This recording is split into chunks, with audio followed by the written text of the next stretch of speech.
I would like to take this opportunity to welcome my guests. I'll do ladies first. Tracy Gachier, please come and join me on stage. Okay, pause. We have to do this again. Guys, please. You are embarrassing me. When I call them, please be happy to see them. Okay, we do again. Yeah? Are we ready? Shawela. Okay, my first guest on stage is Tracy Gachier Kagiri. Please come, pick a seat. My second guest is Ryan Majiwa. I don't like our energy, but it's okay, I'll let it go. I've let it go. Welcome to my guests.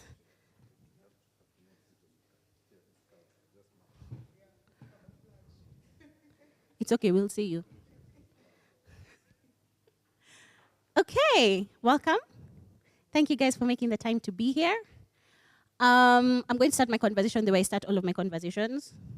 I ask my guests to introduce themselves to the people as they would like to, because I feel like sometimes when I read out what it is that's important to you, it may not be important to you.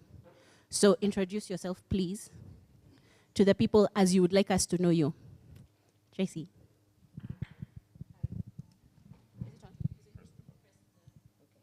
Hi, everyone. How are you guys? I'm excited to be here. I'm feeling a bit shy. So my name is Tracy Gachier. I wear two hats. I am a content creator, so I have built a brand over the last couple of years where I'm just authentic. I talk about culture and meaningful conversations. I used to have a podcast. You didn't ask about the ones we used to have. It's okay. So from 2019, I'll ask you about it. Don't worry. Yeah, but I still do create content on other platforms. I have also worked with a couple of brands, from lifestyle brands, tech brands, you name it. I've worked with a bunch of brands, and I also create fun content, lifestyle content on my platforms. Other than that, my second hat is I work for an agency, an advertising agency. I'm the business unit head for the digital department of a leading agency called Creative Edge. And so basically my day-to-day looks like doing strategy from a digital perspective. And we work with some of the biggest brands across East Africa and also globally.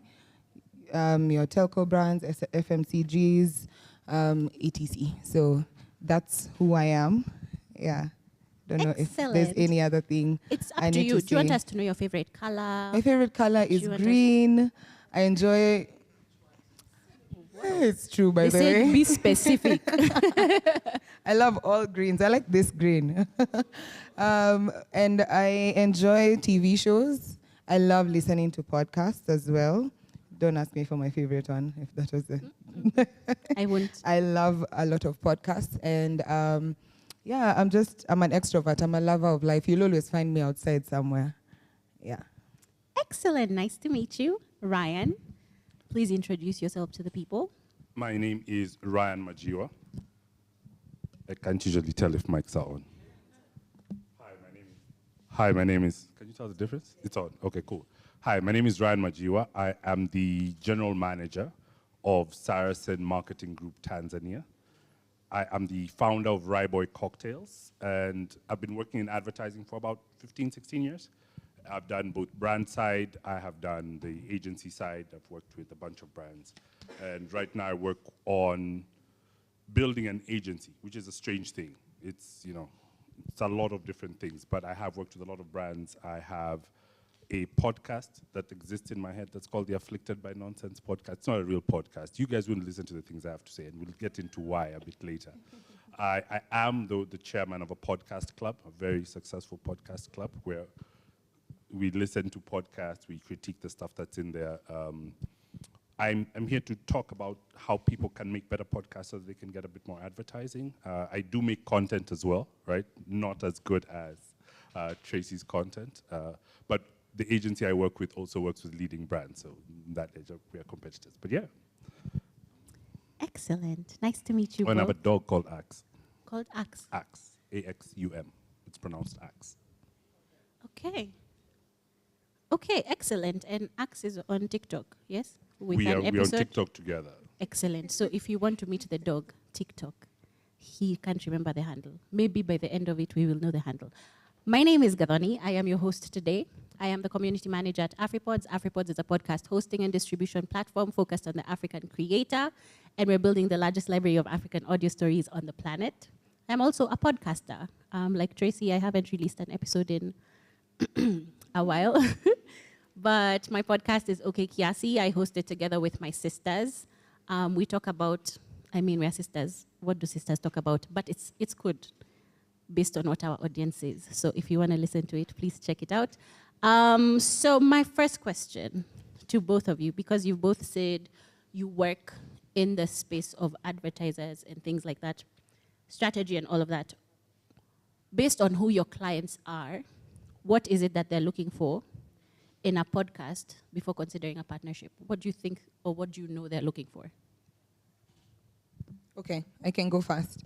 So I'd say a couple of things. So one, they look at your audience. That is, if you do provide your media kit or whatever that shows them who your audience is. But I think right now people already know the audience that particularly listen to your podcast. I think they look at whether the audience aligns to the brand. The second thing I would say is also, I don't know if it's a big deal, maybe you would say, but I think professionalism in terms of like the quality. Yeah, the quality of your podcast. How is it a clean audio? What are you, what effort have you put in to create your podcast? And then also I'd say maybe like in terms of brand safety, what are you talking about? What are your themes? What's your tone like? Yeah, those are the key things that I'd highlight. Do you have anything to add to Yeah. what she said? Yeah. So I think do you want to play good cop, bad cop, Tracy? Where I can be the bad cop? Good cop. You'll be good cop? Yes. Okay. The clients don't know your podcast. They don't look for anything. They've never heard about you. That's They true. have no idea who you are.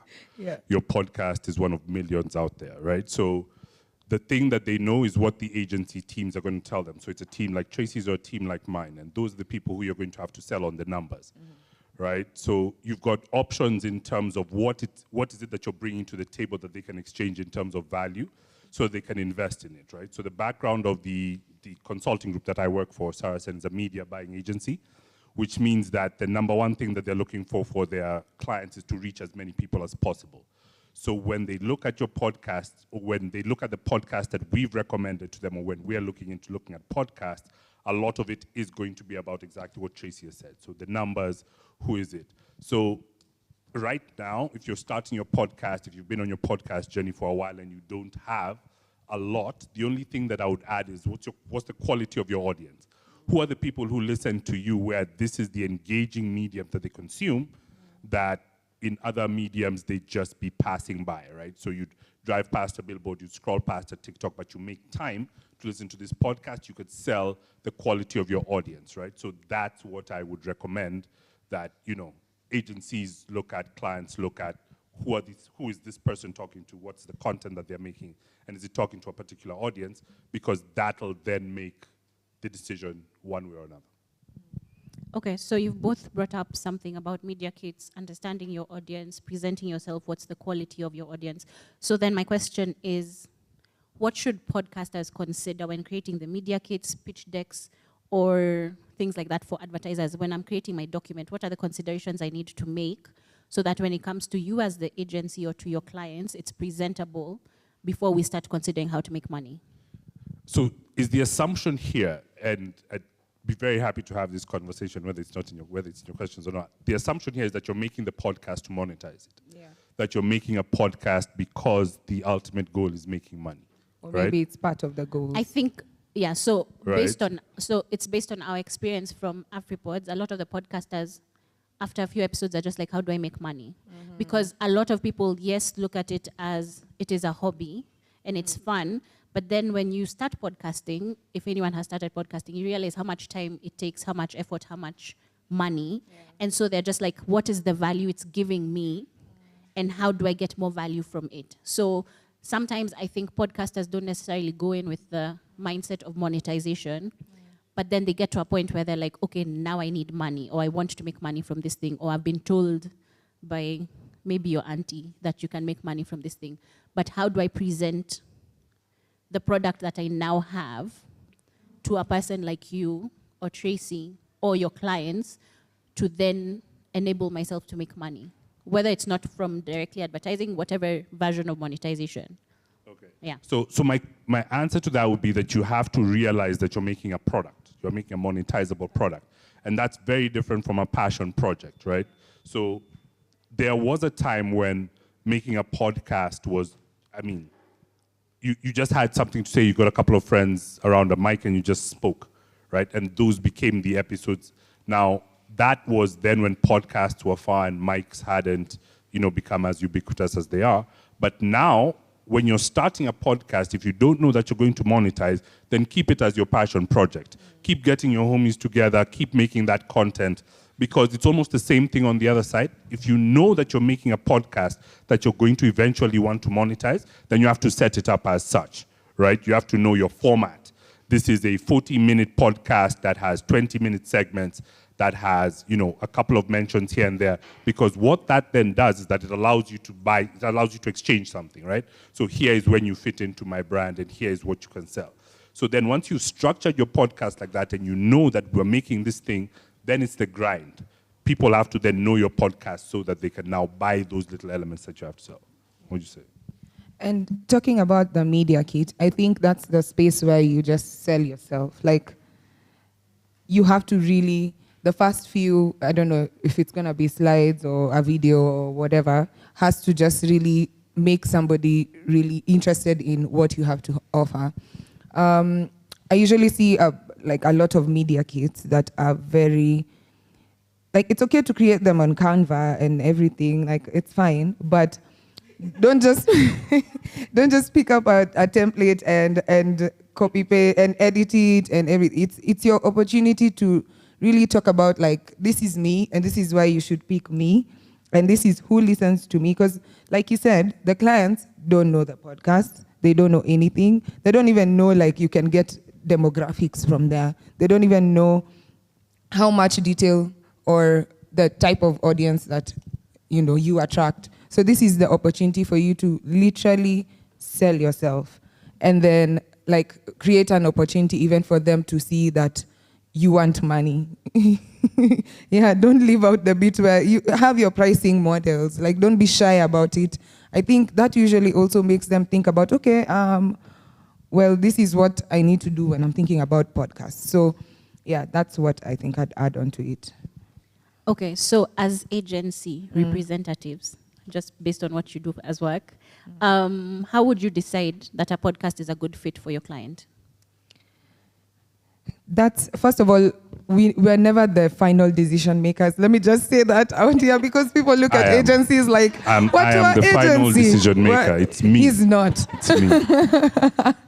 We definitely do give direction, but at the end of the day, we're never the final decision makers or the final, the people who decide on the money. We'll be told about the budgets and everything, but then at the end of the day, the client is a decision maker. So how do you decide who to present to your client? So this is a very interesting question, because first of all, if you're behind the laptops in agencies lies human beings.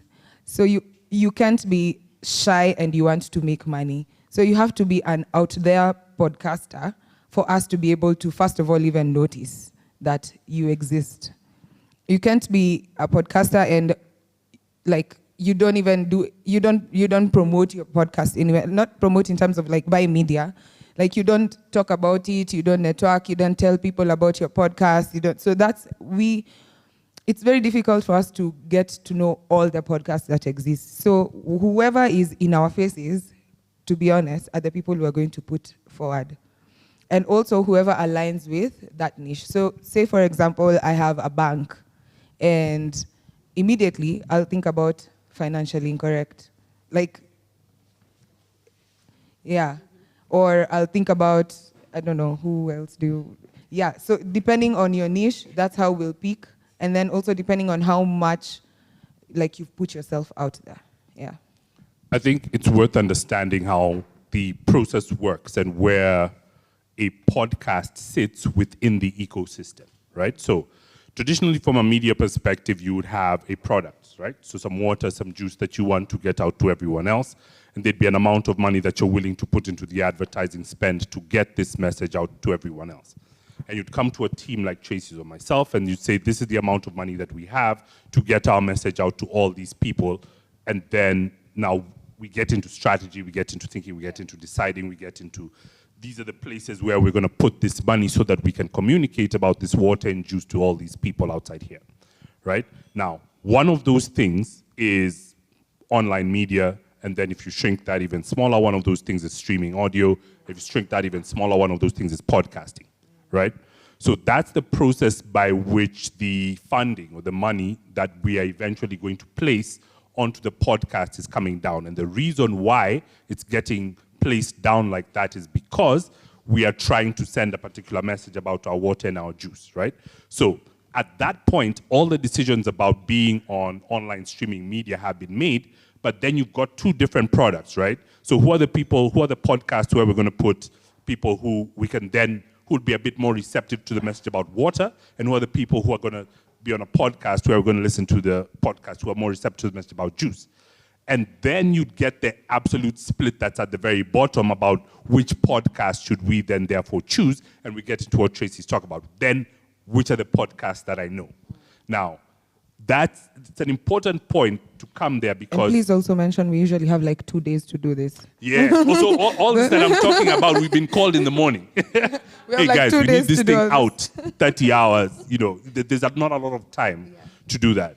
Now, because now you've, very basically spoken about what the media buying process is like, that you're also competing with like the other channels. How much can we reach?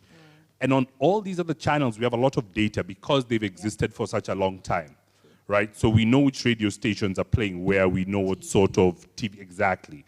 And then from the social media platforms, we also have some information. But when it comes to podcasts, especially the local podcasts, we don't yet have as much information as we should, right? So we rely on the podcasters yourselves to come in there and tell us, I've got 100,000 listeners who download this many episodes and that, right? So the data that you give us, as good and as clear as that data can be, is how we will then make the decisions. And then it comes very close to what Tracy's talking about. If you're presenting just Canva and it just looks like that, you've got a very cute deck, but it doesn't say anything, then you've got a cute deck that's not going to get funded. But if you've got, this is my listeners, this is who I speak to, then when I'm deciding whether it's juice or water to put on advertising, I will put some money there. So that's what that decision-making process looks like. Like Tracy's saying, we don't have a lot of time for it, but we need to do it, and that's how we end up deciding where the advertising budget or where the funding for the podcast is going to go. Okay.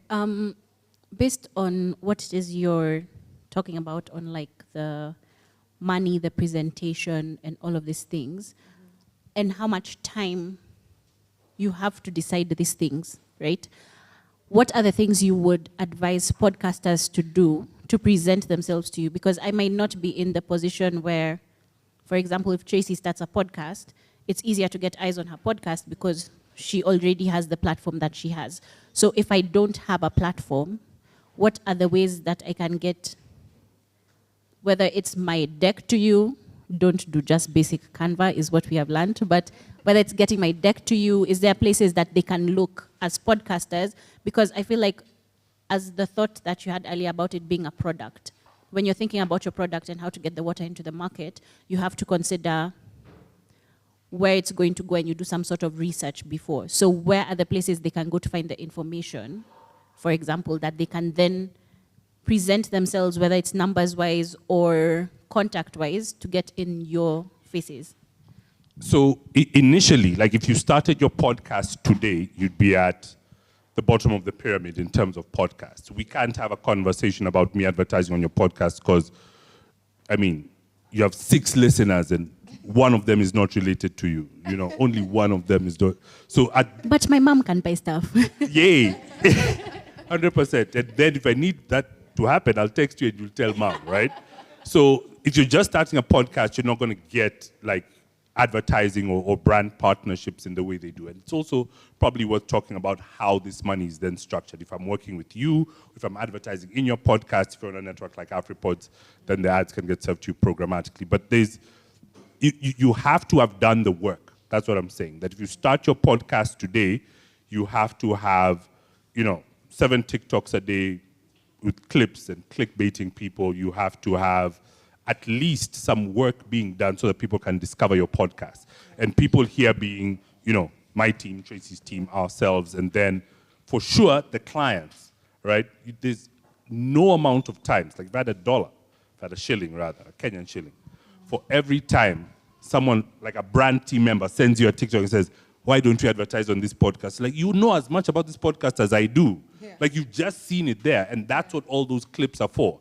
So as you make your podcast, and this comes back to the original 2 points, are you just having a fun time, right, making content, or are you building a podcast? If you are building a podcast, somewhere in your plan, you have to have something about getting discovered. And this is a volume of content across multiple platforms so that you are discovered.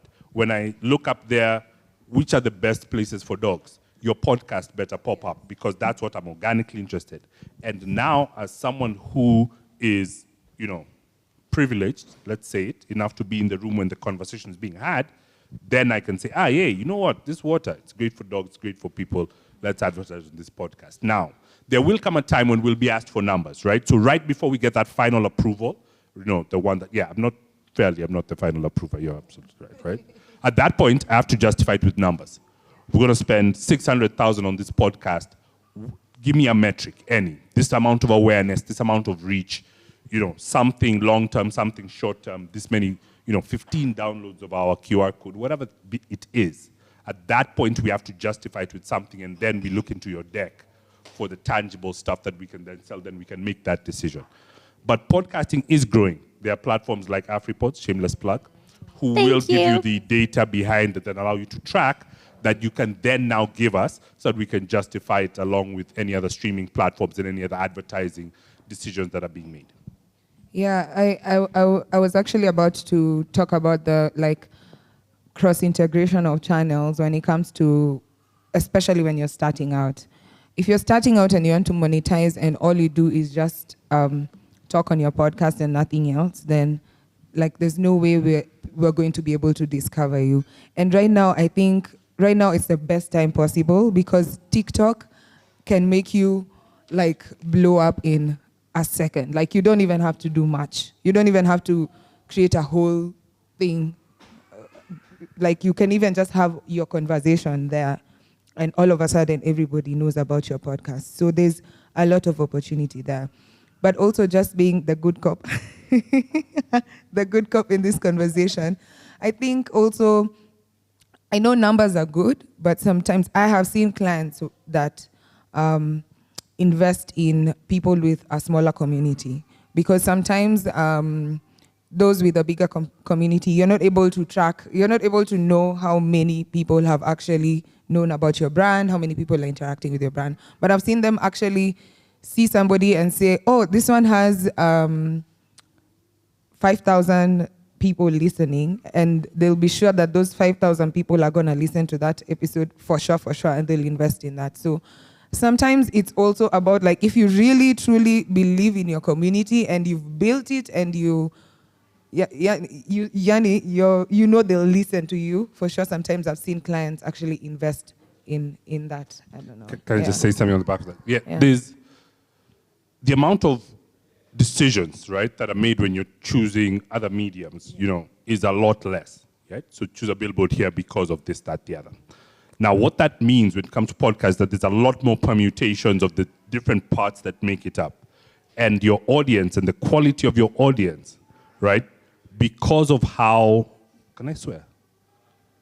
Because of how disastrous, It's your brand. Do what you need because to. of how disastrous the internet has become, the communities are very important, right? So those over-index in terms of this measure that we call attention, because people will be coming to listen to your podcast. So if the radio is on and an ad plays, the attention score is slightly lower than what it would be if they're listening to your podcast and the ad plays, because you're actively engaged in doing that, right? Attention scores on podcasts rank significantly higher. So the size of your audience and those few people who are actively listening to you are worth a lot more to an advertiser, and that's why that decision could be made. I've got a few people who really like the way I train my dog, for example. That would completely turn, the decision that Pedigree Dog Food would make into investing in a podcast versus someone who has a lot of reach. Because out of the 700 people who listen to my podcast, if I said I had a booth at the dog show, right, half of them would show up, right? But we are talking about the same 500 people as you, and you've got 1 million people following you, right? So it comes back to what Tracy's talk about. What's the, sort of engagement levels that you can get? What's the authenticity? And finding a smaller community that tends to be stronger, then can draw the advertisers towards it. Now, how do you prove that? Your engagement on your page, how it is that people are talking with you and amongst each other outside of your conversations, the amount of time you show up organically, and those are some of the things that we'll track, right? So talk to your communities, get them to comment and make content in and around your content, so that if I did a random search, right, through my tracking tool of the name of your podcast, organic conversation would show up. That's confidence enough for me to walk into the room and say, hey, Gadoni, advertise on this. And then very likely it could happen. Okay, so you've touched on two things that I want to talk about. First is niche. Is it really important, if I'm trying to have a podcast that is monetized, to focus on niche? And should I do it based on what I want to talk about or the brands I'm attracting? I think it's there's no right answer to that question, to be honest, because there's two ways to go about it. Niche sometimes boxes you, but also a brand would come to you because you're in that niche. An example would be when you look at content creators who do skincare specifically, they'll never get, say, like a Tasker or whatever to come and advertise with them. But they'll constantly be on your uncovers, your CGU, your whatever, and it's good for them, but they'll always be boxed to that particular whatever. So when you choose a niche, just die hard with that niche. That's all I'd say. Because again, not having a niche exposes you to so much, but then you also look like, okay, so where do you lie? When I want to work with you, what exactly will I, okay, today you're talking about this, tomorrow you're talking about, so there's no right or wrong answer to that. It just depends on where you want to, like, kufana gani. Yeah. So if you want to be in niche content, you better like it. Yeah. Right? It better be as authentic as it can be. You shouldn't go into niche content pretending like you want to pander to brands for the advertising money, because when it doesn't come, you'll be disappointed. When it takes a long time, it'll get frustrating. You're not going to be consistent with the content, and the level of thing or product that you're going to deliver is not going to be the sort of thing that will attract the listeners or advertisers. And if you get listeners, they're not going to be engaged to the level where your first campaign would happen because you have reach, and then it won't happen because you don't have anything else out of that. But if you do have niche content, if you're doing this dog training content, you can commit. And if you're going to make content trying to attract advertisers, build your product as such. Don't pretend. Be the Kiss 100 of podcasts. Everyone can advertise there. Yeah. You reach a certain amount of people. But podcasting, by its nature, because that high attention score, I have to pull out my device. I have to search the name of your podcast. If I don't really want to listen to dog training stuff, it's not going to happen. It doesn't matter how much Spring Valley Kennels, which Spring Valley Kennels advertises to me. It's not going to happen, right? Because that's just not. But if you're in a niche, what's happening when people listen to, use this sort of product is they were already there. They already believed you.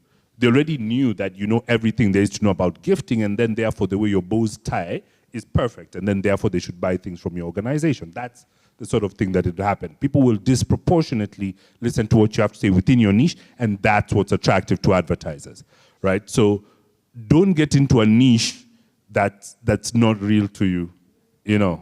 I only just started wearing linen pants. I can't be a stylist. It's only happening Believe in now. yourself. The second thing from the conversation before, you've talked about monetization in the same thing as niche, but I think there's different types of monetization. And I know, for example, brands, sometimes it's impact, sometimes it's profit, whatever it is. How do you know the difference? And I want to ask you specifically, because I know you worked with Salam and Hello, and when they started making money, they only had like 200 subscribers on YouTube or something like that. So how do I then, and because it was for the full season, so they hadn't done anything yet necessarily to prove this is what will go with your brand. So how do I then present? Because nowadays for monetization, some podcasters want to get on board with a brand at the beginning. So how do I do it that way? How do I consider the differences in impact and profit as well when targeting a brand? Okay, I think, so there's a couple of things. What are you selling becomes central to that value conversation of how it is that you monetize, right? So if I've got very many people listening to my podcast, even if it's in the very beginning, and this is what happens when you have a personality. I'm going to use you for an example, right? So my podcast, Afflicted by Nonsense, probably would take a while to pick up before Tracy's podcast because her audience is a lot more engaged with her, it's a lot more public, right? So Salam and Hello is in my shoes, right? It's not very public, they don't know me. But what you do is over the couple of episodes that you put out to get to 100 consistent listeners, you've built that niche and now you know what it is that you're selling. You've packaged yourselves in a very specific way that if you want to reach a Pan-African audience that's interested in the issues that will engage with you, that is cosmopolitan, then you advertise on this podcast. That is a brand manager's wet dream when you say it like that, right? So then they are going to advertise. Now, Salam and Hello sit in a situation where, and this is, does my NDA cover this? The type of advertising that they got was very specific. So they knew who they were targeting in terms of advertisers. So they built their brand. Then they knew exactly what to say to the brand that they got, right? So that's like me doing 100 episodes of commentary on African basketball, and then I go straight to the NBA guys and I tell them, BAL is opening in Africa. Can I come to Kigali with you guys? Can I go to Pretoria with you guys to cover the final? I've built exactly the product that you are looking for. And then if I can package my audience and say, I'm listened to people who are born in, 1996, going for, didn't want to age myself there. 80 what? 85, actually. So I've got a couple of people. So you know your audience well enough to know that I can get a pretty dedicated group of people. So if you're looking for a very particular type of advertising, then build it like that. Now, maybe I can pivot the question to you. As someone who makes content, do you want to constantly be at the bane of the advertisers, or do you just want to make the content that you want to make? Because that's a decision you have to make very early. So you package your content and you know this is the advertiser that I want and this is how you go about it, right? So does that stifle what you would end up making and then... Yeah, I think it does, especially from a content perspective. And unfortunately, like creatives, we're not constantly, as much as we want to monetize, it comes very slowly. So we constantly want to be targeting advertisers. Like me personally, sometimes I make content that is, I'm targeting you. I'm targeting you. And and sometimes I just want to do it for fun. But fun won't feed you. Yeah, that's the thing. So, my advice, and this is my personal advice and professional advice as well. We might be in the golden age of podcasts here, but podcasting as a platform has existed such that even what we consider popular podcasts, a lot of us are consuming international content, right? Now, because we are in our infancy, you still have that gap to do your niche and do it well and do it right and do it for long. Make your crocheting content. Get on there every time and make that crocheting content. And at some point, right, what the partnership will look like is you're crocheting custom L'Oreal bags, right? Because you're so good at what you do, Yeah, this homie cooks on his balcony, and guys are there. It's just there, right? You don't have to pander. You don't have to change. Be consistent. Do you? The thing is, podcasting is about, putting out content that people are going to listen to. And if you go veer off and you do something that's offside, then now you're outside of your niche. It's not as exciting to you. It's not as fun. You're not going to get to that 100 episodes. So yes, grind it out, make it. If you're going to make it for the advertisers, know that. And there's a skill to it. Package it. I've seen beautifully packaged. You can get a sign here, right? And will not mention you. You can get 2-3 mentions, right? And that's another thing that Salam and Hello had done. So what you're getting is a value exchange over time of a very specific 7 minutes of my program where people will be engaging with your brand as they watch, right? And then obviously there are the other ones. If you have a visual podcast and I listen to podcast, it increases it. But you having segments, you can have brand and end frame. You can get the beginning boards. You can get 2 mentions. You can get the cutaway.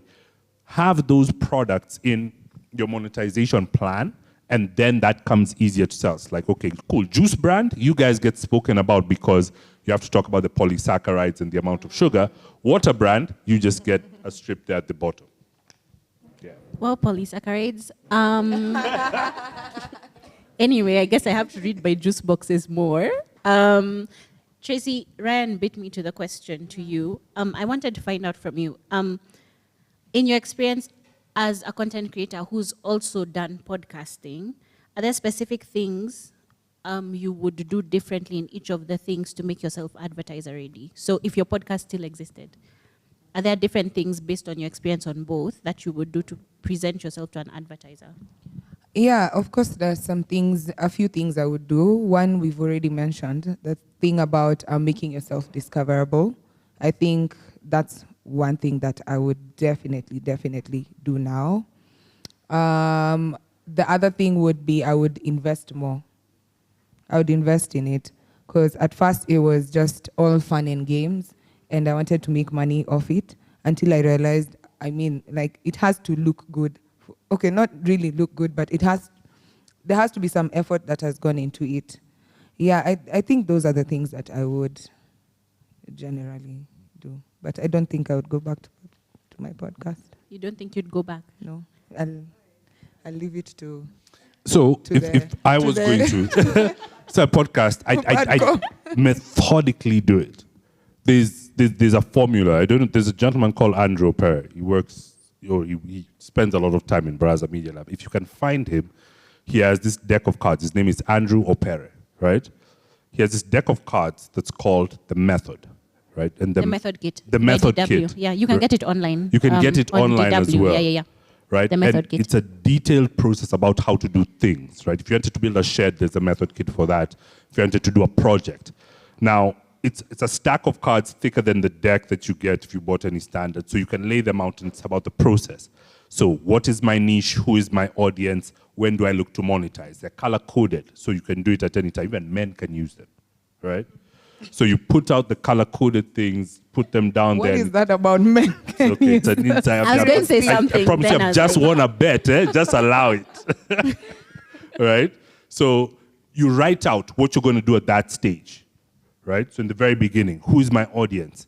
Am I going to get that? And once you've done that, first of all, you realize how intense this is going to be if you're going to make a monetized podcast, but you realize the detailed process that you're going to have to do. So how do I get this link on WhatsApp groups? Is it a link that's shareable? Can people swipe up on my IG? Do I also have supporting social pages? So I would make it out to be a hobby that has some duty in it, so that I know I have to post, so that I know I have to repost, so that I know I have to engage, and that's the thing that's going to build me listenership, and it's not just going to come, my homies and I are interesting. Sana, no one cares. And until I do that work of Bad getting... cop. Until I do the work of getting it out there, right? Now, there are ways that if you have a great product, there are people that you can go to that can help you package this product. Here's where I shamelessly plug us, right? Come to a team. So the one way we've pivoted in terms of the way our group works, right? So from an advertising agency to a marketing consulting group is that we now represent the creators, right? And we're now not looking we're not looking for creators for our clients. We're looking for clients for our creators, right? So you Tell them, this is what your data is showing. You have a platform that you plug in and tells you, this is how your socials look like, this is what your listenership can be, right? These are the places that you need to do to now put those links that drive to your podcast. And in representing those creators, that gives us the opportunity to be a lot better at talking about these niches to the brands, right? So I'm like, this is the podcast that you need to be on. And you're going to have to be there for 12 months because they're growing and you're going to grow with them, right? So it's just making sure that we are in those places, in those ecosystems, so that we can help the creators find one another. But yes, then guide them through that process of, how are you doing this? Now, we look like other management companies because now we're not just a media agency, but yes, there are ways and means that you can go about it so that we work with you to then position yourself and put yourself in a place where advertisers are more likely to find you. Okay, so in representing the creators and in being a content creator, right? How do you balance the creativity when you're representing the creator, where I come to you and I'm like, this is what I have? How do you balance the creativity and content integrity with commercial value for the person? So as a, you know how you said, sometimes I create content for targeting, sometimes it's on vibes. How do you determine the difference and how do you strike the balance if there is a balance to be stricken? Thank you. I'm trying to figure out what the best answer for that would be. So how do you strike the balance between your creativity and the integrity of your content, so that it doesn't feel like I'm watching you and you're just selling? Because there are some people who sometimes you're just like, girl. Can you avoid it? Anyway, you're like, you're selling. I love you, but like you have to lean in. You have to lean in. If you're going to sell. Yeah. Make it cute, make it nice, but don't deviate. But also, but how do you determine that in your content? Because I'm selling, but then the reason you built your audience is not because you are selling. Yeah. So how do I maintain cutesy, demure, whatever it is, but get the money? I have actually been in that position where now my social media channels also kind of look like a supermarket, of some sort. But I think you always have to come back to, you always have to ask yourself why you started it in the first place. Like, you can never forget the passion point of it. As much as you want to make money and everything, you can never forget that point. So I think you have to kind of like balance it. Take on the selling ones and also go back to your passion points. Yeah, so you have to kind of like balance them all together. But also sometimes when something looks too hard, like you're going to oversell it, just say no to it. Yeah. I think like now if you ask me to sell land, surely, how am I gonna do that? I mean, it's not gonna look cute. It's not gonna look cute. Yeah. So at the point where you're making that decision of, we're gonna monetize this podcast, if you have segments and you've structured your podcast, then it's not going to interfere with your creativity because you know exactly where the points that I'm going to sell to you value and this is worth X amount. Now, if you don't have that sort of structure and you're worried about what's my podcast going to become if I just sell out to the advertiser, that's a good place to be. It means that you care, right? So you just keep making your podcast and then just keep advertising to your niche and keep talking to those people because it'll come. It'll come eventually, hopefully. One thing that we try to do, right, as the advertisers, you can allow me, I'll speak first. We try not to meddle with your editorial, which means the quality of your content, right? And the reason why I would say that, right, is because that allows you to be authentic, right? If we leave you alone and we tell you, okay, cool, here's the thing, do the thing, then your audience will get it. But the times when we've been like, no, say it like this, then that becomes a problem. Now, if you're in a brand which could cause potential harm, like, fast vehicles, booze, then there might be some other rules that, like the simplest ones. Don't do a free pour it in a measuring thing before you do it, right? So if those are the things that are now affecting your editorial, then that's a problem. But let me speak for myself now. We try as much as we can not to mess with your editorial because it then gets to a very tricky ethical line. Because I'm sitting there on this side of the boardroom table with potentially millions in advertising budget, but only if you don't talk about a certain topic, only if you talk about it a certain way, only if you flout your values. Then we are messing with your editorial. Or we say, no, you have to put a big flashy screen in the front, and your podcast was always about chilling and doing homely stuff, right? So that I would tend to stay away from situations like that. And if you are in those situations, bet on yourself, bet on your integrity. If you need the bag, take the bag, and then don't beat yourself up about it. Take the bag, and then figure out your morals later or your ethics. Yeah, but speaking for us in the advertising space, yeah, I have also, just because people want to monetize, I'll just be honest, there are brands that want things said the way they want. Yeah, and you take it or you leave it. So I think, like you said, choose whether you're going to take it or leave it. The other thing about like selling out your content, your editorial, just to attract brands, if you do that, that's now who you are, right? So you don't want your Instagram page to just be like a supermarket shelf. Because when advertising pivots, which eventually does, right? Millennials, Gen Z, Gen Alpha, whatever the next big thing we are told about, and the AI agent decides, right? Then people will move off it, and then you'll have been in this place where you are bag chasing. As opposed to, if you kept your thing on dog training, now it's real and it's there, and that community will always be there. And that is what you could quote unquote monetize, right? So you're monetizing when we look at the value that you're giving us, your audience will always be a big value that you can exchange for advertising shillings. Yeah. How do I present the audience's value? So you've mentioned, okay, I'm talking about dog training or crocheting. Maybe that's what my podcast is about.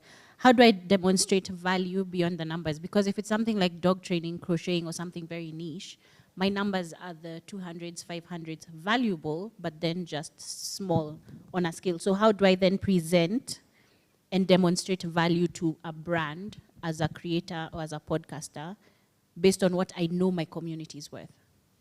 So, like, and I'd love to talk about this. There's a way that the podcast can look where I can sponsor the podcast, right? So I'm sponsoring the Afflicted by Nonsense podcast, and the brand is giving the agency money, or directly I'm getting this funding, and then what I'm doing is doing certain mentions within it, right? What I would have sold to the advertiser at that point, regardless of the size of my content, is the engagement of my audience. The reason you're giving me money directly to mention your brand on my podcast is because you believe the people who I'm talking to have some sort of purchasing power that you'd like to get behind. That's only one way of advertising on a podcast. If you're part of a network, right, similar to what AfriPods does, right, the advertising given to AfriPods then is placed on your podcast, and the people who are listening, if we're both listening and you like true crime and I like, dogs, you'll hear something different from me even if we listen to the exact same podcast.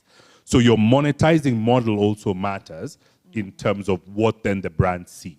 Because if the brands see AfriPods as a place where I can get a network of podcasts to advertise on, all I'm looking for is for engaged audiences, and then I'm likely to say, it's a dog show where everyone's welcome, as opposed to the specific training. So then we also think about what's the creative and the copy that goes into that sort of placement of advertising. So depending on how your podcast is monetized, you could get a mix and match of all these different things. Now, if you're looking for them to invest in you, then you show the quality of your audience by, this is the engagement that I get. Whenever I put out an episode, I have 200 subscribers, I have 200 listens. I'm netting a lot. Now, the math, how you present it, I'll let the creator do it. I wasn't going to talk about I was going to add on to what what you're saying. What I've also seen podcasters or other brands invest in when it comes to value. Podcasts that are doing more beyond than just sitting behind the microphone, and they're making the brands engage with their audience physically. I'll give an example of Joyride podcast. That's the podcast that came to my mind. And they had a whole engagement where CeraVe gave them a partnership for like a whole year for all of their Joyride, what were they called? Joyride tours or something. Yeah, yes. Because now the audience is moved from just being behind, listening to them, to now meeting them physically. So I think that was also value. One. And also, what Mike Check did the other day with the 24-hour, I feel like that's valuable. There was people constantly like coming in, leaving, coming in, leaving. So I think finding ways of giving value beyond just like the numbers. Yeah, the numbers of people listen to me, etc., etc. Now you can even come and meet them. I think that gives them value.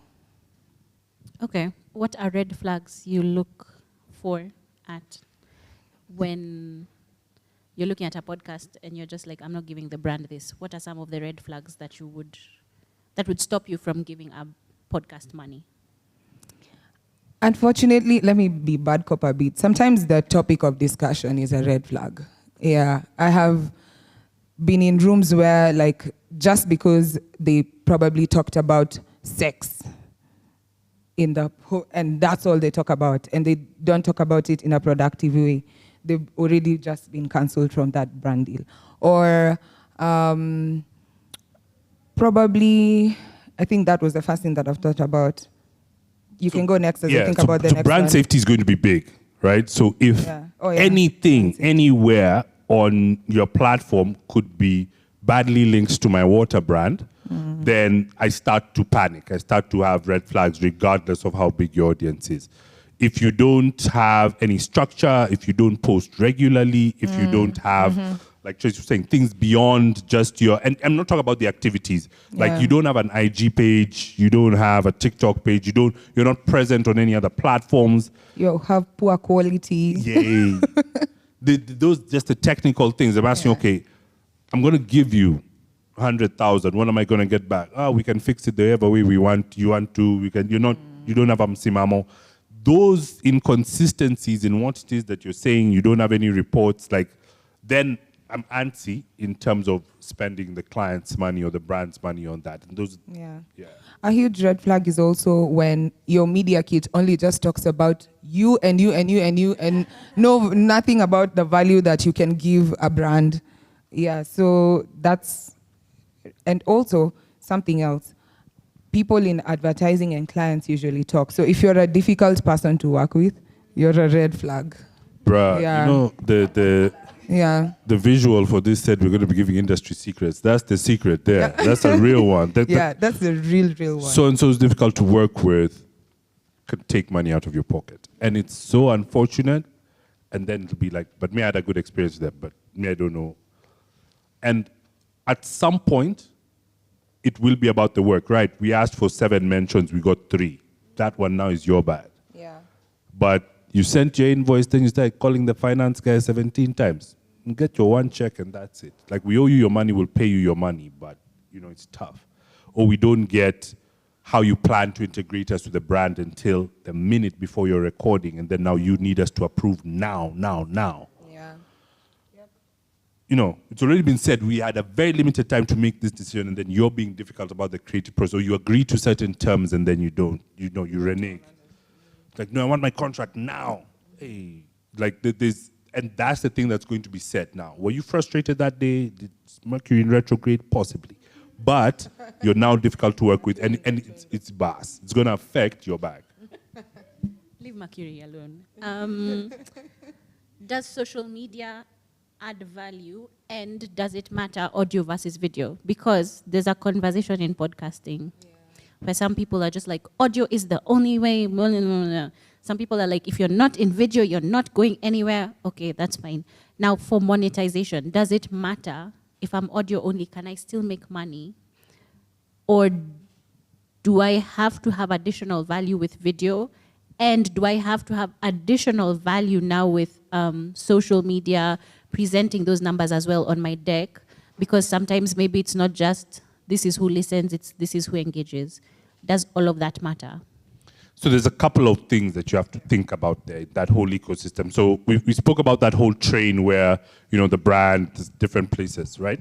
So the audio versus video question, that's a purist thing, right? So I'll be listening to my podcast as I walk up and down Busy Beach or whatever the case may be, right? So then that's the only part where I'm going to be listening. Now, for discoverability, right? The video podcast, like watching a video podcast, is a tedious thing, right? If you sit down there and you're committing to 2 hours of, seriously committed, so a lot of it. But what that's good for, if you only do audio, you don't have clickbait for the internet.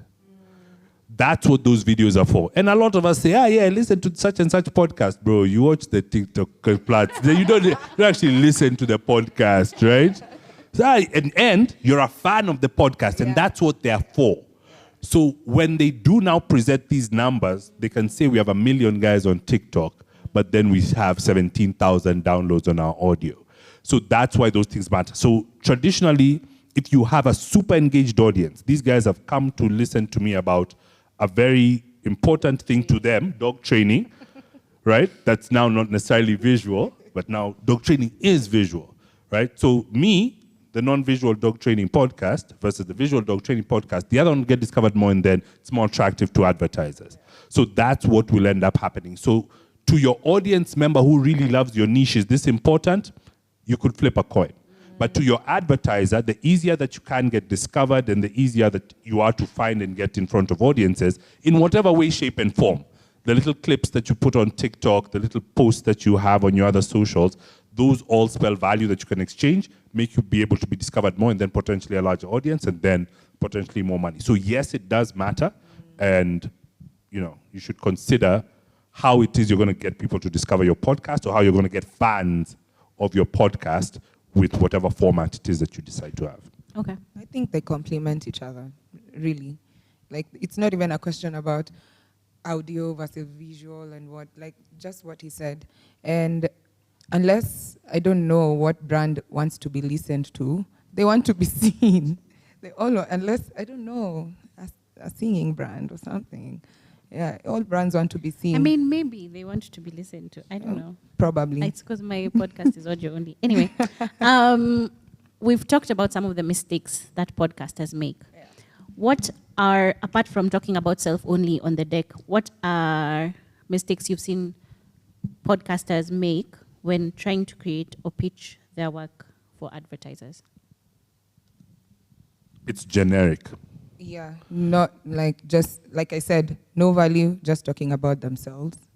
And then it's a pitch deck. So it's like, this is my podcast and these are my rates, right? As opposed to, this is my podcast, this is who I listen to, this is why they listen to me, this is your brand, this is why your brand is appealing to the people I listen to, this is how I could tell your story to the people who listen to my podcast, and this is how much money I'd like for it for a year. Or for 9 months, or for 3 months. And then if you come on for 6 months, this is what you get. So like some effort in terms of understanding me and understanding you. So it's pretty bland. Also, overpromising, I think, is a mistake. And then once you pitch yourself, I think it's important to follow up. Like, people just give up from the first step. You send it and then that's it. Yeah. If it's your first time, say it. Say, don't yet have, just be pretty honest. And many times you'll either get guidance or you get advice, you get something that will help you the next time. Because overpromising is a real thing. They say, I'm going to be able to do this, that, the other, and then they just can't. Okay, but It's a will bad they experience actually all around. help, or will they take advantage of you if it's your first time? You'd be is the told, question. package it so and so, Yeah. and then Okay, so it's possible to ask for advice from the professionals. it's advised. It's advised to ask for advice. Okay. And then also something maybe that I saw recently that maybe would benefit people who are just starting out is collaboration. Like, I was so impressed when I saw Financially Incorrect and So This Is Love come together to do something. Like, I never in my wildest dreams did I ever think something like that would happen. So maybe it's time for podcasters to start collaborating more. That way you get discovered, and that way you get brands knowing about you. Yeah. Okay, so I have told the brand it's my first time. They have come back to me with rates. How flexible should I be in my rates, whether it's my first time or if I've been doing it for a while? How flexible should a creative be? What are the negotiating terms? What advice would you give them in that space? Don't give out secrets. I'm not trying to get you fired. Okay, Let's so- move to Anzia Mali. So it depends on what you want and why you made this podcast, right? So if I made this podcast about training dogs and this is my passion project, and you're like, you guys, we enjoy your podcast so much, we'd like to put some money, then I have to start to think, what if this happens again? How don't I undercharge, right? And that also comes with a little bit of, I can finance my own operations, so I'm not reliant on the advertising and things like that. Now, if you are reliant on the advertising, you obviously have a few more considerations to make, right? So this is what you've been offered. What I would say is, what's my input cost? How much is it costing me to put this thing out? How much more on top of that do I need to be comfortable? That becomes your floor. You're not going any lower than that. You're happy to reject that work because it's going to take money out of your podcast pocket to make this product, right? But if once you have that and you know the lower one, consider how much more is it going to cost me to extract that much more value. So if I do 2 more posts, can I charge 16 times more? Can I charge 60,000 more, right? So what's the level of extraction that you can do? And then now you can say, okay, then I'm going to be able to do this, then I'm going to be able to do this. And structuring your podcast as a product up front helps you know that different things have different values. And if you set it up that way, then you know if I do 4 mentions and I do 2 reels, it's not going to take away from me, but I can make the money. And then you know, okay, fine, I'll give you 1 more reel. Yeah. So you have to know what your math looks like. You have to know what your input costs look like. You have to know what's valuable to them also, right? Say, I will collaborate. I'll go on that other person's podcast, but that's going to mean I'm doing mentions in a place that was similarly out, right? Now, if it's your first time, mention those things up front. Be the one to suggest, for a collaboration, it'll be this much, right? And I can give you value so that I can do a post online or something. Like, offer something more so that the price doesn't go down. Something that won't cost you much. So you package this thing and it's very clear where it is you're selling what. First timer, whether you're really good at it. And obviously the more you have, right, as the different ways of you promoting your podcast, then the different ways that you have that you can be offering value for exchange. Okay. Did you want to add something? No. Okay. I have 2 more questions to ask them. After I finish my 2 questions, I'm coming to you to ask questions. I say this every time. I love you, Kenyans. I love you so much. Mine is not a question, it's a comment. Not today, okay? So when I come to you, I want excellent. Not a we'll comment after, correct? Are we together? We agree? I'm not hearing agreement. Do we agree? I love it. Okay. My second to last question for you. What advice would you give podcasters who are approaching advertisers for the first time? Outside of say it's my first time. What else would you tell them to do? Pitch it ambitiously. Sell the thing that made you start the podcast, right? Now, if you started a podcast because you and the homies are funny, that's going to be a hard sell, right? There's a gentleman there who has a passion about mental health and he really wants to get his message out.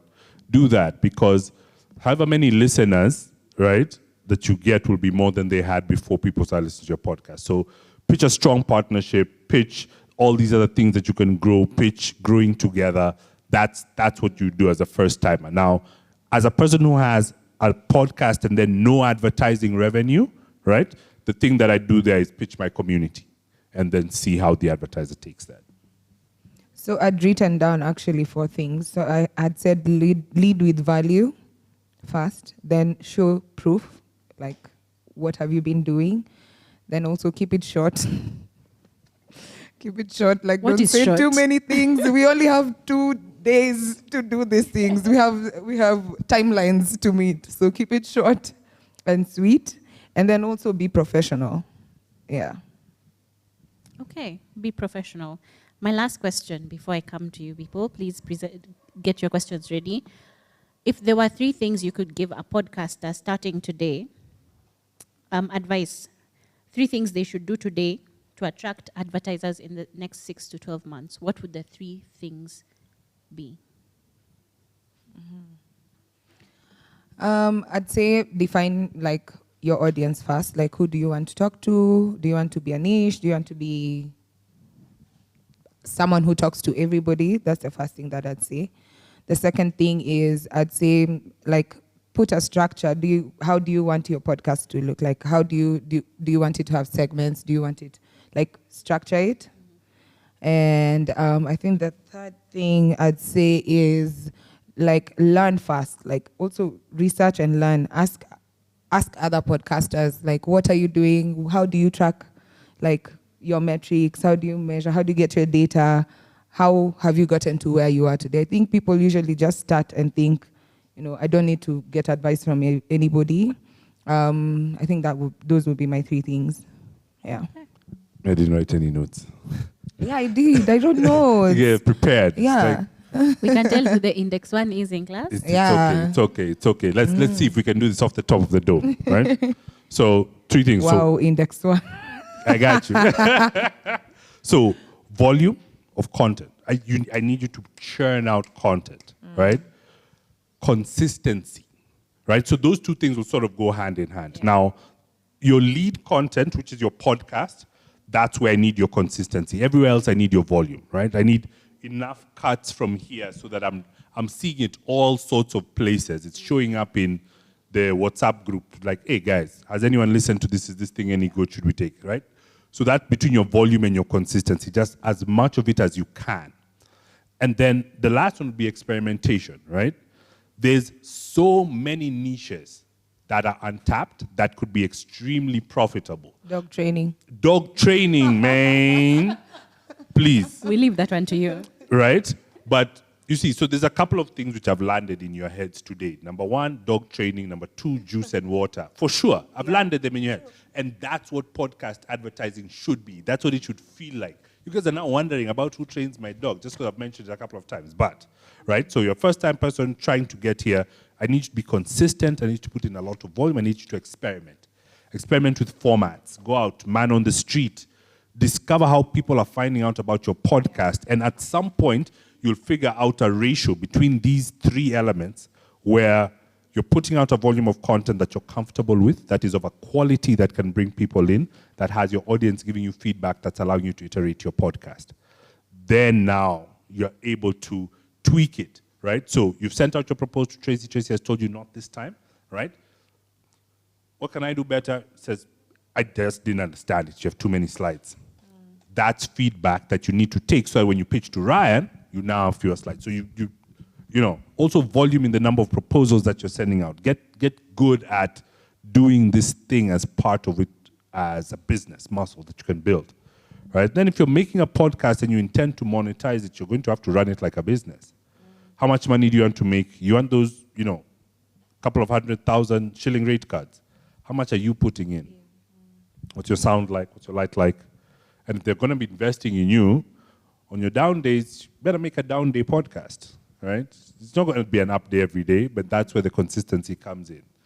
Hey guys, today we trained and the dog ran out and he almost bit a kid. I have to focus on this guy's discipline. Bruh, you guys are hooked. A dog training podcast but what available. did the child do though? What did the child do? That's the question. Okay, I'm coming to you for the questions. Do we have questions from the audience? If we do, my kind request on behalf of the tech team is please stand up as you ask your question. And okay. I was hoping you wouldn't say we stand up. Anyway, hi. My name is Kendi. I'm curious if there's any advertising you've seen on a podcast, whether local or international, that you think has been done well, and if there's a lesson there in how they've integrated that advertising. Because we've spoken a lot about, the brand side, etc. But then also sometimes the ads that come from podcasts are like, hi, we're talking about dog training, and then here is Sarah V. So I wonder if there's any advertising that you've seen that has stood out for you and what people can learn from that.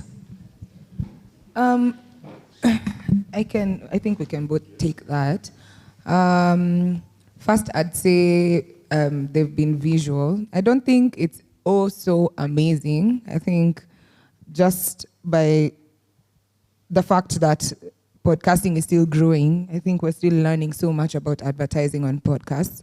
But I'd say when you look at Mic Check podcasts, they always have Gilbeys on the table that they serve the guests, but they never talk about the Gilbeys. Yeah, so and they're literally advertising Gilbeys. So that's one that I'd say. Yeah. So I'm currently based in Tanzania. Yeah. And there are 2 things that I've seen on podcast advertising that I've not seen. I want to launch them for here us now.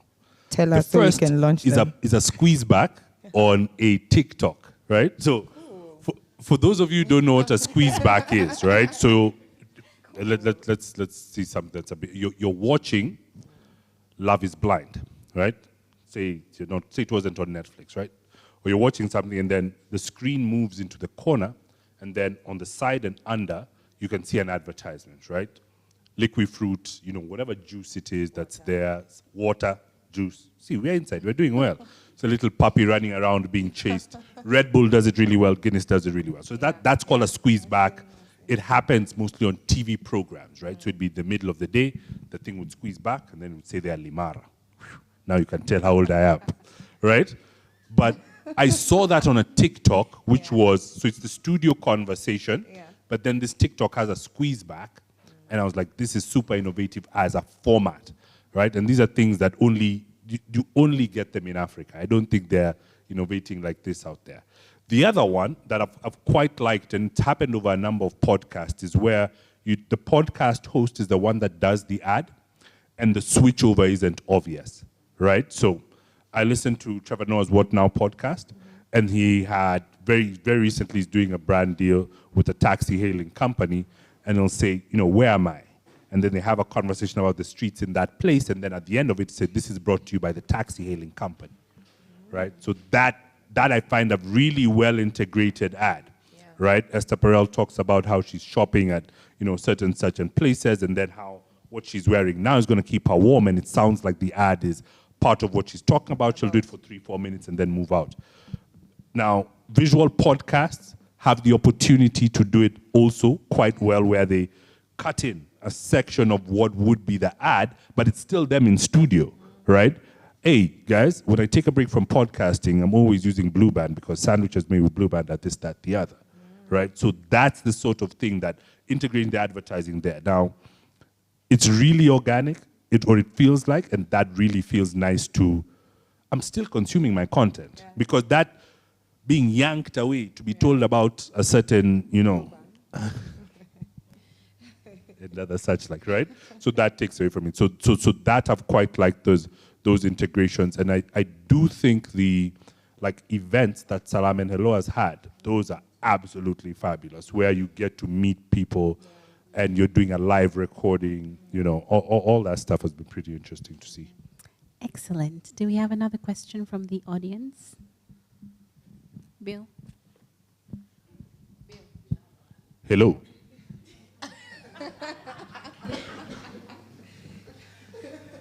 Dog training needed. He's trying to figure out how to monetize on Instagram. Hi guys. I'm a bit shy, but I hope I'll... Okay, my name is Abigail Diana. My podcast is called Ongeza Volume. You didn't raise your hand when I asked for podcasters, but it's fine. I'll let I'm you go. shy. It's crazy because I'm also an MC. When I'm in the audience, it's difficult. Yeah. Anyway, so I have 2 questions. I hope they won't be too obvious. The first question would be, it's actually possible for a podcast to pitch to agencies so that when the relevant clients come on board, okay, yeah, that's good. Okay, I've gotten the answer. So that when the client, when you have a relevant client, you're able to mix and match a particular podcast or a brand or a platform to that particular client. So that's my first question. And second question would be, where do you pitch? And my third question, would be, say, I'll give myself as an example. Assuming I am a brand by myself as a content creator, and I have my podcast that is also a different brand. So when you're pitching to either advertisers or a client, what would you recommend in such a situation? Because you said when you're doing the media kit, you should maybe talk a bit less about yourself and more about your brand or podcast. So in such a situation, how do you balance out that, hey, I'm Abigail Diana, I'm the founder of Ongeza Volume. So do you sell yourself? Do you sell your brand? Yeah, I'll take the first part, and then you take the one about being a creator. Oh, you've given me that. Mbaya sana. It's just throwing under the bus. Work at agencies. What He we said, do. I am done being bad cop. He's done. Right? Okay. So come to places like this, right? Hard cold call, send your deck out, try see if you can get it in front of anyone, book a meeting. That's usually good. So I'm under pressure to get more avenues for my clients to spend so they can reach the right audiences in the right way. Ongeza volume, if I didn't know it today, now I do, and it becomes an option. So that's what happens. Send the email out, find out. Now, you're going to have to think about it and customize this deck, hopefully outside of Canva. Right? But my agency represents different clients from Tracy's, right? Or sometimes the same ones, right? How do you sell to the ones who are mine? I'm the water guys, the juice guys are on that side, right? How does your deck then look different, and how do you go into that meeting approaching the different things, right? And then with regards to the personality and the product, how much of that is intertwined? How much of that are you looking to sell? Does the product exist because the person exists? So there are archetypes of what this is now being called in the future as we go in. And that's called the CEO founder, right? So I'm similar to that. Ryboy Cocktails doesn't exist outside of Ryan Majiwa. So if I was to pitch a product, Ryboy Cocktails, what it looks like is that Ryboy Cocktails as a platform is as good as it is because I've been a cocktail expert for 10 years. Right? The reason why Ongeza Volume is what it is because the personality that's there. Now, as you monetize it, what am I selling? So a post on my page is different from a post on Ryboy's page, and separate those pieces of content out, and then you can know how to go about it. But that's really, you do want to be able to sell yourself, but enough such that it justifies, or not even justifies, that it gives a platform to your podcast. It gives them some way that they're linked. Yeah. And when it comes, so your first question was on pitching to an agency so they can link you up to a brand. It's possible. It has happened before. The first thing I'd say is information about the clients that different agencies handle is out there. Like literally today you can go to the Creative Edge website and you'll be able to see almost all the clients that we handle. So when you're sending out a proposal to the agency, even be specific with the brand that you want to handle.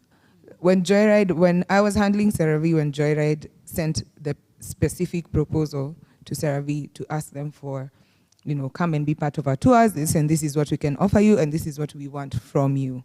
So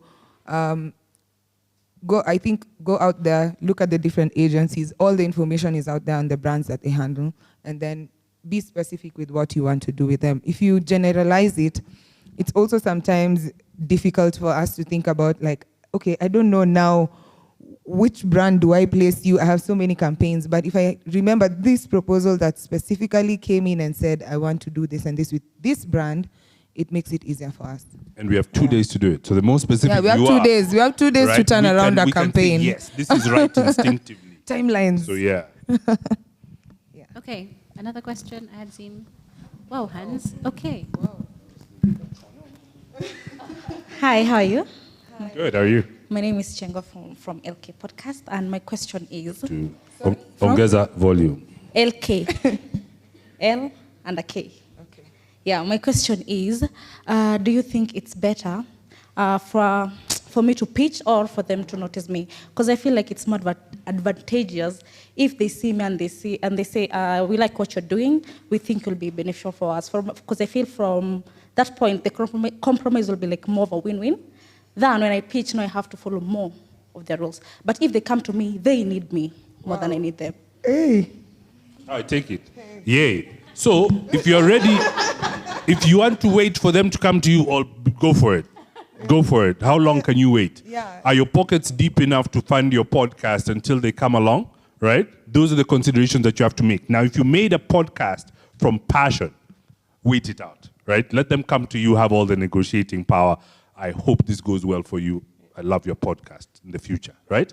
Now, if you don't, if you're a startup podcast and you're just rough and tumbling it, be prepared to wait. But you're going to have to do all the other things, right? Yeah. Where are your clips for these other places? Are you on other podcasting platforms? Are you talking to other people? How are you getting your podcast discovered? Because even as you wait, you have to be doing something about it. You can't just have gold behind the wall and not tell anyone. you have to at least put a sign that says buy gold here. And then when people come behind the wall, you jack them, right? So you can't just have the podcast and do nothing about it and say, when they come, I'm going to charge them a bomb. Yes, it will happen, but now it won't be the same as, And don't worry too much about having to negotiate, right? Because you go to them and you pitch them and you have your hard lines where you talked about what your numbers are and you have your non-negotiables. Like, I'm not going to change my editorial. I'm not going to change these 2-3 parts of my personality. Then you can come to the negotiating table and say, for what you're asking, and it's also good to listen, especially if you're a startup podcast and you don't have that much funding. Listen, what is it that you guys want? A logo in the bottom corner. That doesn't compromise my integrity. It doesn't compromise the quality of my content. It's something that I'm willing to give up, but it's going to cost you a bit more, or this is what I'm going to be able to do for you for the amount of money you have. So don't walk away from the negotiating table just because you're the one who had to pitch. Pitch and then come with your things, figure out where your line is that you're not going to go beyond, and then still make yourself present. The power that you're going to have to negotiate when they come to you is not going to be that much more different. I promise. I'd say also determine if you can say no. Because like Tracy mentioned before, not all money is good money. So if you can say no, you can wait it out.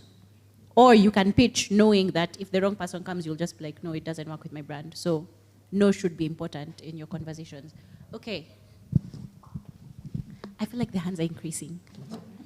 Are they increasing or decreasing? So my name is Ajuma. My podcast is called Crime KE. It's a crime podcast that documents crime stories from Kenya. So I have a question. So my audience is 90% Kenyan, and they are very engaging. That's what I love about my audience. But the thing is, when I created the podcast, I wanted to center it around the victims of crime. So I have found it hard to monetize because it's, I don't know if it's a conscience issue, because now I don't want to advertise and make it seem like I am using this victim story to make money. Help me.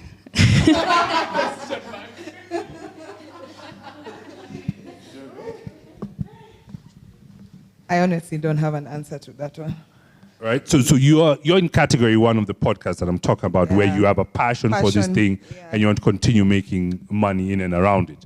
Now, if I have an advertisement for Blue Band before your person is killed, I'm not going to want that. I'm not going to put that advertisement. No, it's not going to work, right? Yeah. But what are the brands that you want to be able to partner with? Right? Yeah, old people's health insurance, I can see it. I can see it. Now, what does your audience like? What does the audience enjoy? You could have a podcast and not have this thing being monetized, right? But if you want to monetize your podcast, like this podcast, the one that you're on, honestly, your best bet is going to be on a podcast network where advertising is distributed through your podcast and the relevance is made out of your tags, right? So the other things that I've consumed on the internet, I have parents who are aging, I've got this, that, the other, and then I listen to the Crime KE podcast. Let's see, have you planned for your future? Yeah, that one is relatively okay, right? But it's going to be served into your podcast programmatically. This is not something that you have control over. What's the deal that you have with these guys? But a brand partnership, unless you're pitching to Lee Funeral Home, there's... Or maybe it's about, because you have mentioned that you have a very engaging audience. I don't know, maybe it's about bringing them to a room and they actually pay to listen to a live podcast session, and you're monetizing it from that perspective and not from a brand perspective. I think that raises a good point. What does then monetization look like for you, because of the niche that you've chosen and because of how engaged your audience is and because of what the ambition is you have for your podcast, then you can structure your monetization away from brands, the traditional brand deals. Yeah, and figure out also, if you want traditional brand, how to make what you're doing outside attractive to the traditional brand. So whether it's going to the universities like Joy did, if that's where they'll come in, let them come in there. Yeah. Hey, good evening, everyone. Are you not happy to be here? All right, I'm enjoying the conversations. I hope you guys are enjoying too. So my question goes to all of you, the panelists here. So what should advertising agencies do more to identify and discover podcasters? It's a different ball game from traditional media. I worked in traditional media for a couple of years, I think a decade, and it's easy to walk to the media house, but how do you guys identify podcasters and maybe see, can we do business, can we partner with them? How should that be the challenge to advertisers to identify these guys and see how they can partner up and do business instead of just waiting for the podcast to pop and they bring the business? Okay, I can go first. So there are a couple of ways, and I think as the world is evolving, it's becoming easier for us to discover podcasters. So first of all, we are here, we are discovering. Ongeza volume. Yeah, but and then Crime KE, two podcasts. Please put these down on your list. Yeah, there's that. But then also, the good thing is a lot of advertising agencies are now incorporating tools, like very interesting tools, where right now, if I go and just search for podcasters in Kenya, I'll see quite a lot of podcasts, like interesting tools that we have. Also, AI helps, like an easy ChatGPT search will give me so many podcasts, which we usually do when we're given campaigns and we need to search for podcasters. To be honest, like you have to make yourself discoverable on TikTok, on everything, so that when we search, we're able to see. That's the simple answer. So how that conversation usually goes is like, Tracy, do you know a podcast I can advertise my maze on? Bad cop. This is bad cop. That's how that conversation goes. But it's true. That's how the conversation goes in the office. Nani anajua podcaster mwenye anaongeleleanga? Exactly, right? So what we can do more, and I think that's an interesting question, we can participate in more forums like this, right? We can be a bit more transparent about what the process of getting advertising looks like. We can have conversations about the criteria that it takes and what it's going to cost and what money we have available for it, right? We could come to podcasting events. Now, what you have to realize is that we also do that in our private capacities. When I go there and sit at an event, right, I'm coming there as Ryan, the team lead, and as also Ryan, the person who listens to podcasts. But in terms of people who have the job that I have, we are not many. We are not everywhere. So there'll be new podcasts cropping up everywhere. And if the expectation is that one of us is there to discover, it's going to be a bit harder. So our thing is, we can be honest, we can come out as much as we can, but the tools ultimately are going to be what we rely on. Because we have, X amount of time to turn around a brief. And we have 2 days to turn around a brief. There's limited information. So when we do use, and the tools for discovery it's irrespective of you. Yeah. If your podcast is good and I put a search term up in the tool, if you've coded your podcast right? So Kenyan, at the very least, you'll pop up, right? So it's my responsibility to not listen to just the homie in the office who likes podcasts. I have to do a bit more discovery, right, as the agency. And then we are transparent with you. We hopefully vet everyone with the same sort of standard and then give everyone a fighting chance to get some advertising. Now, we still are beholden to our brands because they have a sort of ratio of return on investment that they're looking for. And on the days when we are really good at our jobs, we can get a startup podcast a decent amount of budget that they can now prove themselves on. But we need your help and we need your podcast to be good, clear, brand safe and all that sort of stuff. Shameless plug and discoverable. For AfriPods is reach out to us, we will give you the podcasts. If you're an agency advertiser, we have access to podcasters. You can write us an email, sales@afripods.com. Genuinely, no, it's something we are trying to get, because this is a conversation that a lot of, how do you bridge the podcasters and the people with the money as a hosting platform? That's part of what we do. So sales@afripods, if you're an advertiser looking for specific podcasts, write to us. We might be able to plug you into the podcast that you need across the continent. Wow. Okay, next question. I see 2 hands. Are we done with the 2 hands? After 2 hands, we're done. Okay, 3 hands. After 3 hands, we're done. Yes, because I've taken too much time. Yeah, there's... Hi, everyone. Okay. Once again, my name is Sam. I have 2 questions. I'll be brief. Firstly, so I created this group. It's a community in WhatsApp where people come together to talk about these issues. And the question is, how do I measure and present the impact of my community when talking to potential sponsors and collaborators or or media? And my second question, I'll be talking about mental health. So what if my niche is broad, like mental health? How do I still make it appealing to sponsors? So, Thank you. Thanks for the question, sir.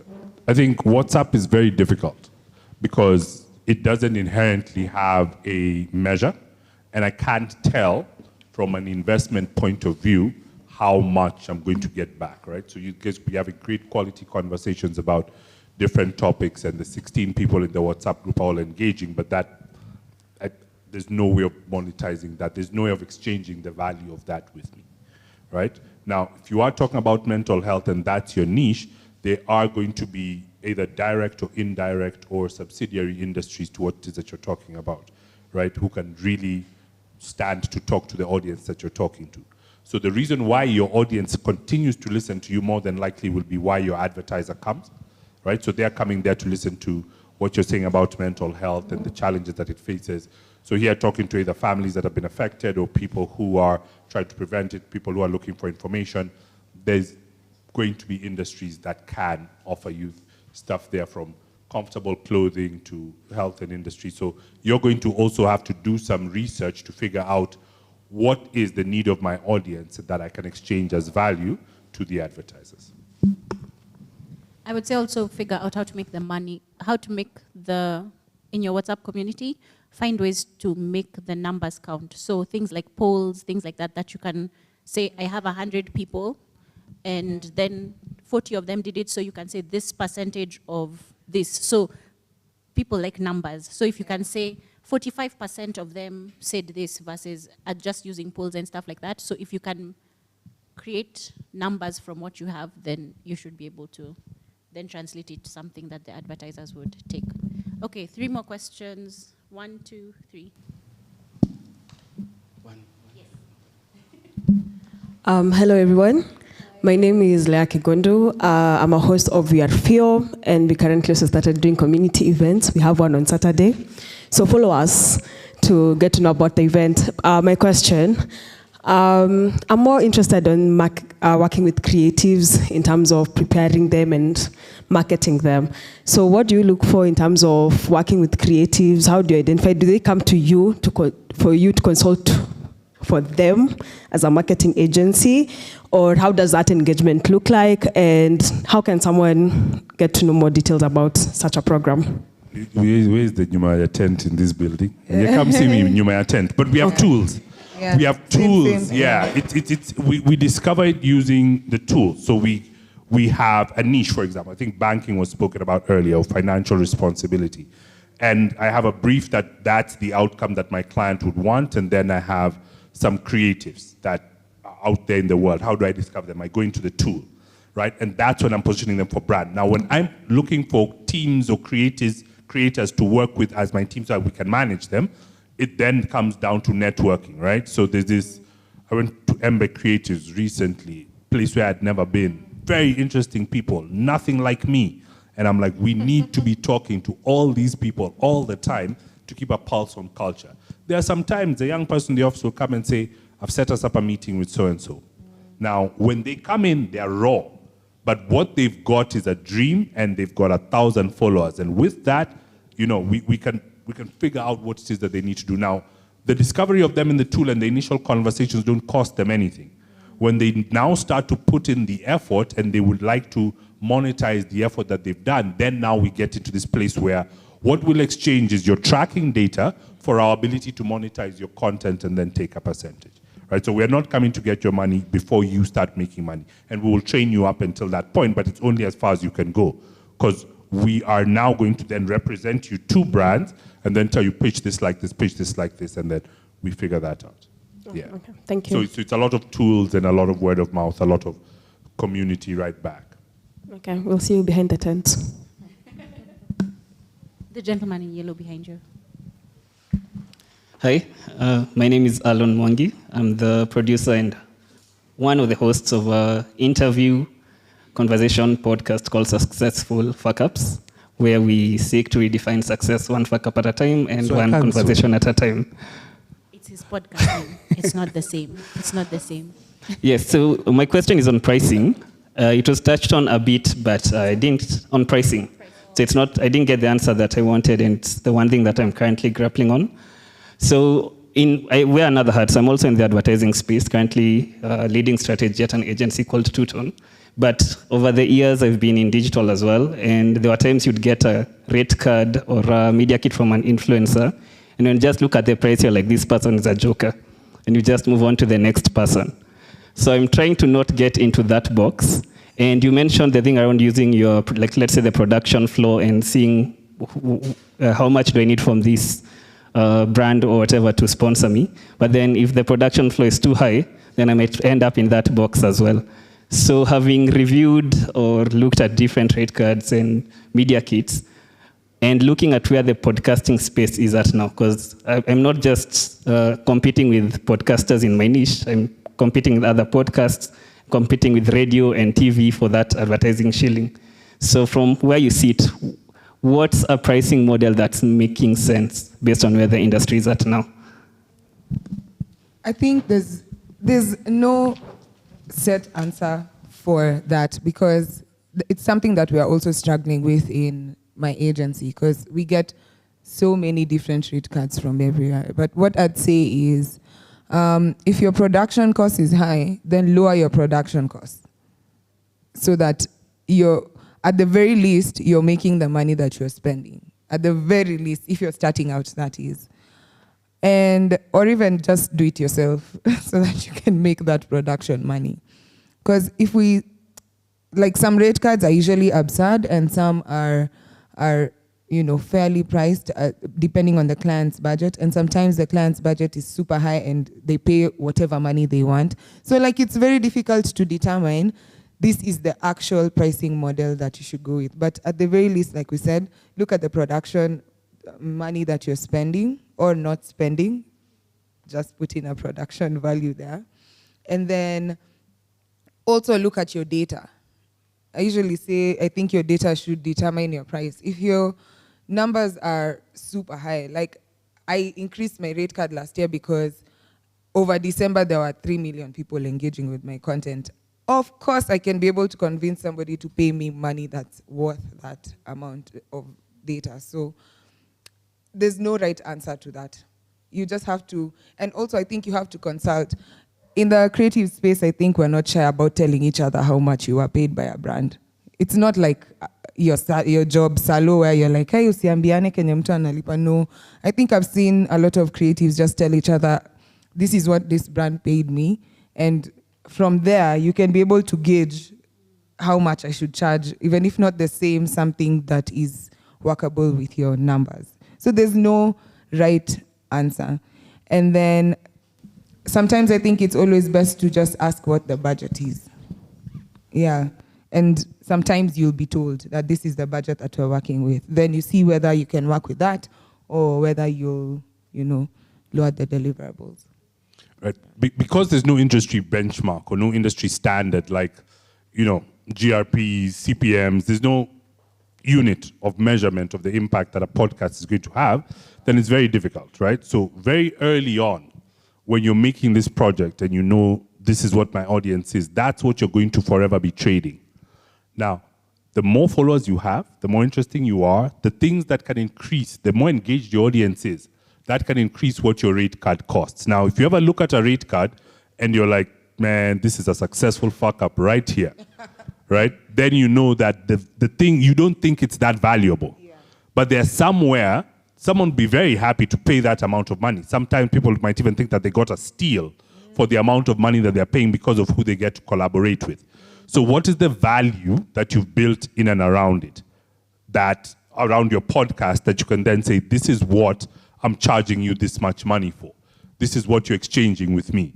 And then it comes into all the other things I think that we've mentioned, right? We're going to do a post here. We're going to do a poll here. We're going to be able to get your brand into a very specific conversation. And how much does that cost you, right?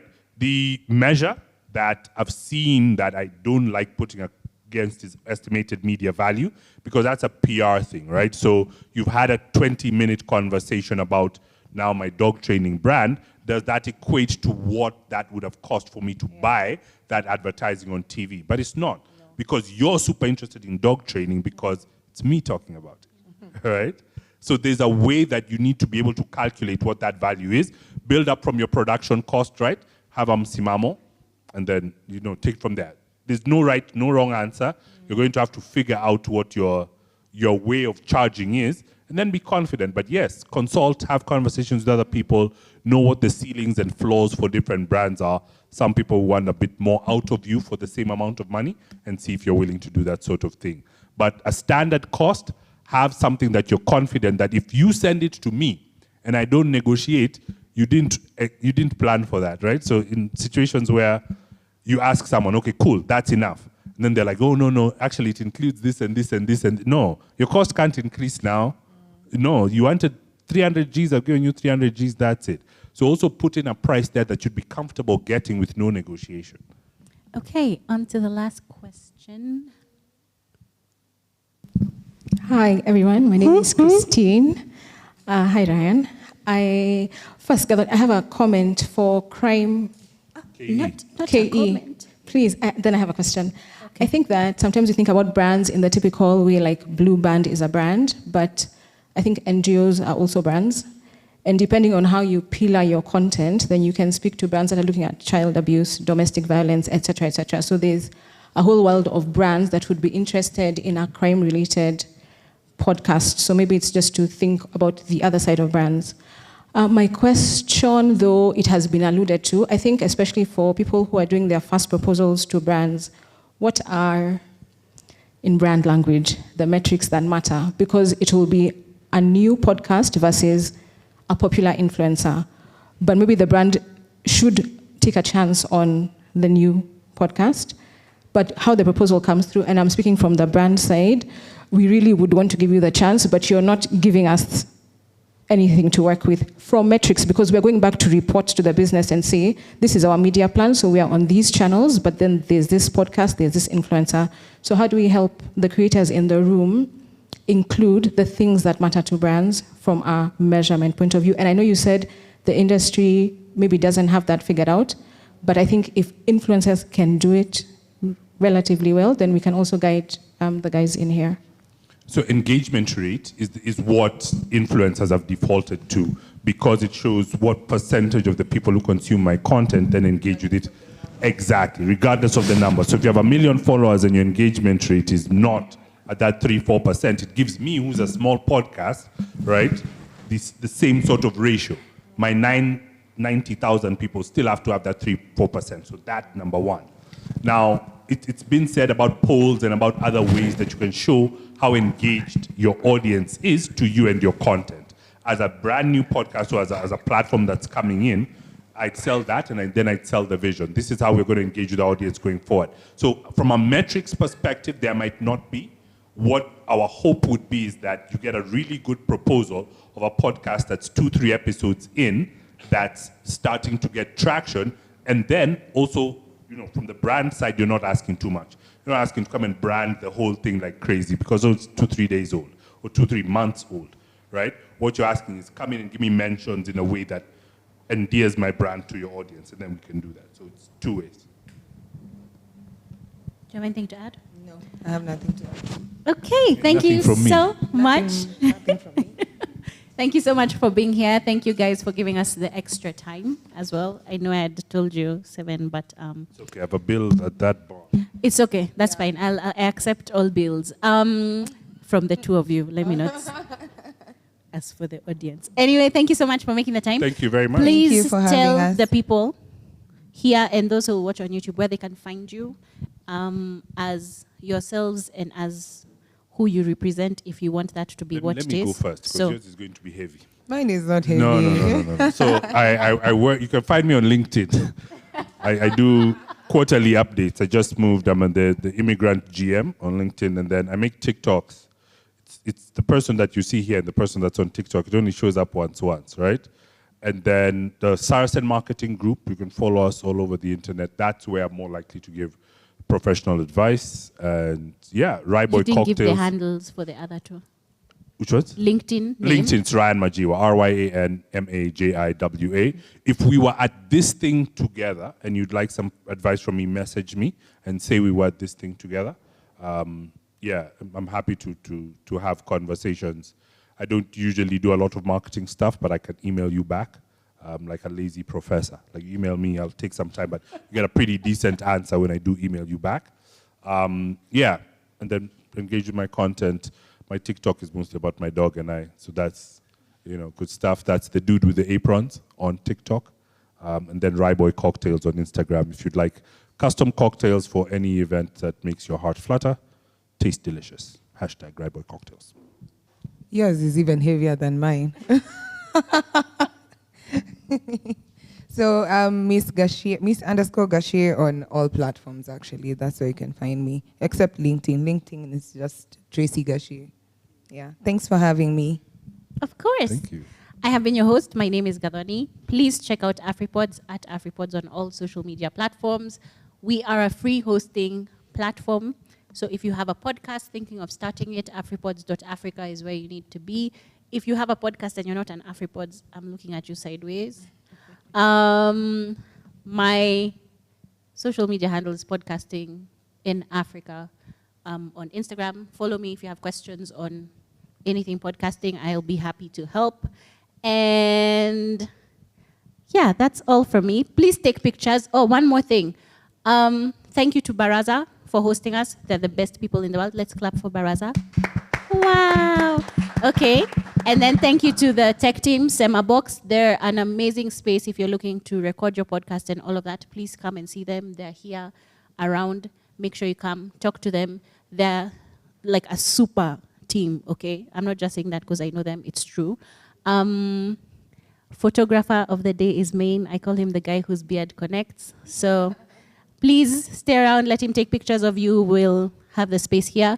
And Jesse, thank you for helping us social media. Jesse, please raise your hand. We'll be asking questions for, like, what did you think about the session? Like I said, we like to know your thoughts. There's a QR code. Again, please scan it and answer the questions for me if you're able to. And that is all. See you soon. Thank you. All right, thank you all very much.